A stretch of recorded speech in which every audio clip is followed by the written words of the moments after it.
Greg Norman has played caddy to the Prime Minister's diplomatic game. He's been a great help.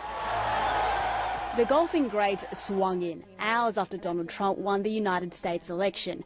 Malcolm Turnbull wanted to offer his congratulations but didn't have the billionaire's phone number. Greg Norman passed it on. One of our greatest assets, is the more than 1 million Australians who live overseas. And Greg is one of them.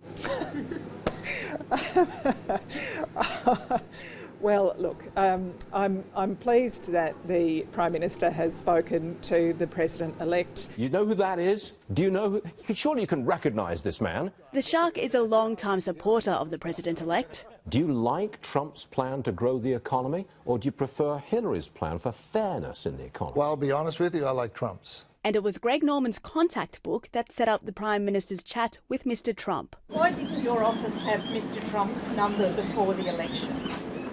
Well, I'm not going, in diplomacy and politics, you use lots of networks. And all I can say is we have great networks, great connections, and Greg Norman is a great Australian. The government is now turning its focus to a different set of numbers. It's trying to muster enough support for its key industrial relations bills. They sent Australians to an early election in July, and it will be debated in the Senate next week. We believe in the merits of this piece of legislation strongly. The government needs crossbench support to pass the Australian Building and Construction Commission and registered organisations bills. We're trying to convince the crossbenchers not to vote for it. It's bad legislation and they shouldn't support it. The Prime Minister has said he wouldn't introduce the bills until he was confident he had the numbers. He won't confirm they're locked in. We'll be presenting it to the Senate, and we look forward to the support of the Senate for this very important legislation. But one of his frontbenchers is more confident. I believe that we've got the case there